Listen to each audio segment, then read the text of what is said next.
barang B mempunyai hubungan penggunaan, maka dituliskan menjadi seperti ini. QDA sama dengan F, PA, PB, atau juga bisa dibilang QDB sama dengan F, PA, PB. Untuk mencari barangnya maka menggunakan rumusan sebelah sini, dan untuk mencari barang PB menggunakan rumus ini. Nah, di sini bajunya adalah dapat dituliskan seperti permintaan bagian tersebut adalah dihitung LC permintaan hasilnya dalam hal ini terdapat 12 LC permintaan, yaitu LC yang mengukur apakah ada perubahan permintaan suatu barang berkenaan perubahan harga barang itu sendiri, LC harga permintaan, dan LC yang mengukur apakah perubahan permintaan suatu barang berkenaan perubahan harga barang lain atau LC setelah permintaan. Kalau misalnya tadi kita membahas tentang R11, nah itu nanti ada persilangan dikit tuh kayak yang tadi bilang kita tuh bakal mencari bukan cuma barang A sama barang A doang, tapi barang A diistilah barang B, barang B diistilah A, jadi kita harus cari masing-masing gitu. Maksudnya lebih dirincikan lagi kalau misalnya kita membahas tentang rumus yang ada di sini. Selanjutnya kita langsung masuk ke materi kedua, yaitu perusahaan dengan dua macam produk dan biaya produksi gabungan. Di sini ada jika sebuah bisnis menghasilkan dua jenis output dan biaya produksinya sama dengan biaya produksi gabungan, maka pendekatan diferensial dapat digunakan untuk menentukan keuntungan maksimumnya. Dalam kasus ini metode ini juga dapat digunakan untuk menganalisis satu perusahaan yang menghasilkan lebih dari dua jenis output dan biaya produksinya sama.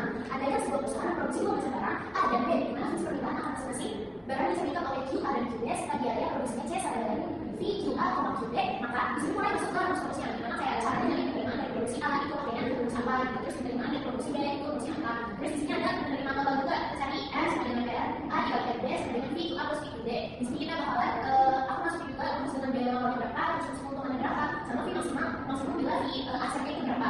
Selanjutnya saya akan membacakan utilitas marginal parsial dan keseimbangan konsumsi. Utilitas tingkat adalah tingkat kepuasan yang diperoleh konsumen dari konsumsi berbagai barang. Konsumen umumnya mengkonsumsi lebih dari satu barang.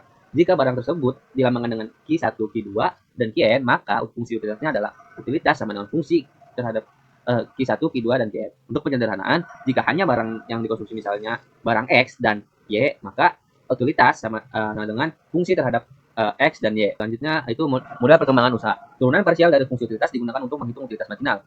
Yaitu di sini ada turunan parsial dari utilitas marginal terhadap barang X. Turunan parsial terhadap utilitas marginal terhadap barang Y. Nah, disebut juga sebagai marginal utility, utilitas marginal X terhadap barang X dikurang fungsi X terhadap barang X dan Y sama dengan turunan parsial terhadap barang X. Utilitas marginal Y dikurang fungsi Y terhadap X dan Y dikurang turunan parsial Y. Karena kita sudah selesai memberikan penjelasan, mari kita lanjut ke persoalan. Nah, teman-teman, kita langsung aja pada persoalan pertama. Di sini ya, misalkan fungsi permintaan dua barang A dan B adalah QDA sama dengan 100 dikurang 2 PA ditambah 0,5 PB. Nah, yang QDB itu ada sama dengan 150 dikurang PB ditambah 0,2 PA. Di sini itu kan udah diketahui ini berapa PA berapa, PB berapa. Nah, juga di sini juga udah langsung ada pertanyaan tentang permintaan marginal dan hitung elastisitas. Langsung saja ya. Turunan parsial. Yang pertama itu ada delta QDA dibagi delta PA sama dengan U min 2. Kenapa min 2? Karena di sini QDA sama PA-nya itu di sini sudah terlihat jelas dengan min 2, jadi kita tulis min 2. Dan selanjutnya kita carinya delta QDA dibagi delta PB. Nah, setelah itu 0,5. Kenapa 0,5? Karena di sini juga terlihat sama QDA sama PB itu 0,5. Yang ketiga kita cari delta QDB dibagi delta PA sama dengan 0,2. Itu juga terlihat jelas ya QDB. Di sini adanya kita cari yang delta QDB dibagi delta PB. Dan di situ itu PB itu di sini kita ketemu nih keuntungan parsialnya. Itu langsung aja hitung ke kita akan hitung QDA dan QDB dengan PA dan PB yang sudah diketahui. QDA 100 dikurang 2 PA. PA-nya itu kan udah diketahui ada 10. Kita saja langsung ditambah 0,5 PB-nya itu 20. Sini 100 terus 2 kali 10 20, lalu 0,5 dikali 20 itu 10. Jadi totalnya sini 100 kurang 20 ditambah 10 adalah 90. Kita lanjut hitungnya PDB. PDB itu ada 150 dikurang, nah PB itu langsung kita masukin di situ 20 ditambah 0,2 kalinya 10. Nah di sini 150 dikurang 20, 0,2 kali 10 itu 2. Jadi totalnya di sini 150 dikurang 20 ditambah 2 adalah 132. Jadi kita langsung aja masuk ke itu elastisitas. Yang pertama ini ada elastisitas dari permintaan barang A atau PBA. PBA sama dengan min 2. Min 2 itu yang tadi turunan parsial yang ini, lalu dikalikan dengan PA 10 yang ada ini, lalu dibagi dengan hasil QDA yang di sini yaitu 90.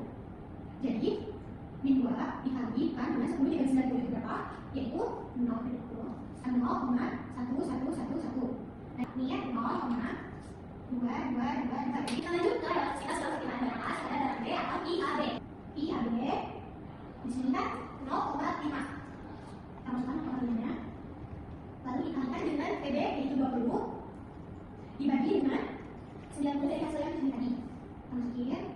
Nah, terus lagi 0,5 dikali 20 bagi 90 itu jumlahnya 0,2222. Jadi kalau dari 0,5 dikali 0,2222 adalah 0,1111. Ini adalah perhitungan elastisitas agar permintaan barang B atau IDB. IDB min 1 lalu dikalikan dengan PB-nya 20. Kita pasti sekarang hitungannya itu dari yang hasil IDB yaitu 132. Min 1 dikalikan dengan dibagi 132 kalau itu 0,1515 ke min 1 dikalikan dengan 0,1515 total itu adalah 0,1515. Dari sini pula elastisitasnya adalah negatif. Yang keempat yaitu elastisitas dalam permintaan barang B pada harga barang A atau IBA. IBA dari sini kita lihat dari hitungan parsialnya itu 0,2 kemudian dikalikan dengan PA-nya itu 10.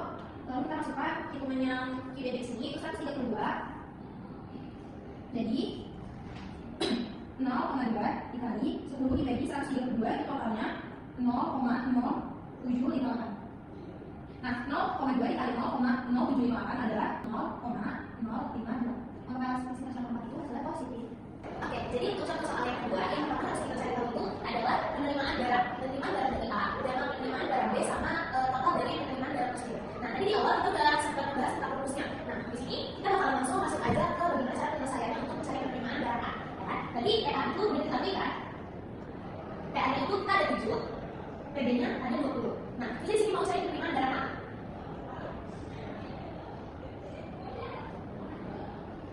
Seperti rumus yang awal, kita itu pakai rumus RA sama dengan QA dikali PA. QA ini kita belum tahu berapa. Nah, tapi PA ini kita tahu tunjukkan di sebelah sini. Jadi kita bakalan tahu seperti ini 7QA. Nah, untuk penerimaan barang B juga sama, cuma rumusnya itu RB QB dikali PB. Untuk PB sendiri juga sudah dikasih tahu dalam soal yaitu 20, berarti 20 QB. Gimana cara keseluruhan totalnya? Itu kita pakai rumus RA ditambah RB sama dengan katanya berapa? Kan 7QA ditambah 20QB. Ini untuk mencari penerimaan dari barang A, barang B sama totalnya. Kita akan cari fungsi keuntungan. Fungsi itu V sama dengan R kurang C. Jadi dari mana? Dari sini. 7QA sama dengan 7QA ditambah 20QB dikurang C itu ambil dari mana? Dari sini. Itu udah diketahui dari soalnya.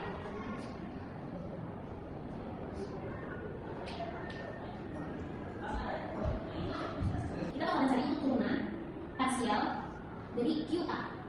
Pertama, di sini kita tulis delta I per delta QA. Setelah kita turunkan kayak gini, kita sama dengan kan terlebih dahulu. Jadi di sini itu kita 7 minus 2QA ditambah QB sama dengan 0. Nah, di sini kita bisa ini si 2QA ditambah QB sama dengan 7. Kayak gini. Untuk turunan parsial dari QA atau QB. Sama kayak tadi pakai delta I per delta QB. Delta I per delta QB. Untuk delta I-nya sama delta QB itu jadi 20 minus 6 QB ditambah QA. Kayak gini. Kita sama dengan 0 lagi. Jadi 20 minus 6 QB ditambah QA sama dengan 0. Kita sama kayak tadi. Jadi 6 QB ditambah QA sama dengan 20.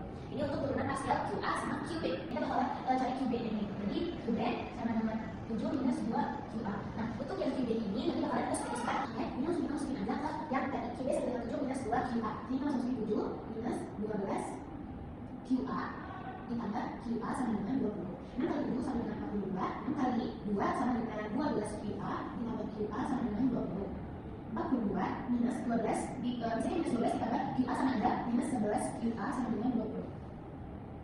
Minus 11 QA sama dengan 42 nya kita di sini jadi minus 20 minus 42 jadinya minus 11 QA sama dengan 20 minus 22.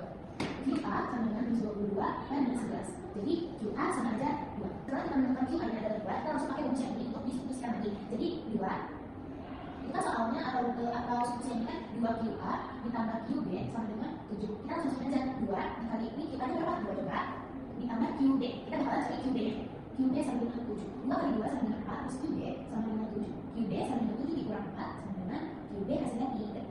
Oke, jadi setelah kita menentukan QA sama QB-nya, di sini kita bakalan mencari A terakhir. Itu adalah penerimaan total, biaya total, sama keuntungan maksimumnya. Yang pertama kita bakal cari untuk penerimaan total, yaitu F sama dengan, di sini kita langsung masukin aja 70A ditambah Q, 20 QB sama tambah 20 QZ sama dengan 7 dikali 2, ini dari mana? Dari QA ini ditambah 20 dikali 3 sama dengan 7 kali 2, 14 ditambah 20 tambah 20 dikali 3 sama dengan 60, totalnya jadi 70. Ini hasilnya untuk penerimaan total. Di sini kita langsung masukin aja C sama dengan 2 pangkat 2 ditambah 3 pangkat 2 ditambah 2 kali 3 sama dengan 2 kali 2 di sini 4 ditambah 3 kali 3 9 kali 3 sama dengan 27 ditambah 3 kali 2 sama dengan 6. Nah, kita tambah ini hasilnya jadi 37. Untuk biaya total untuk keuntungan maksimum kita bakalan pakai rumus P sama dengan R dikurang C. Kurang C. Kita masukin biaya seperti biasa nih. R di sini berapa? 74. Oke. Dikurang 37. Totalnya hasilnya jadi 37 untuk keuntungan maksimum dari contoh soal nomor 2. Baik, itu saja yang bisa Bapak sampaikan. Kurang lebih mohon maaf. Wassalamualaikum warahmatullahi wabarakatuh.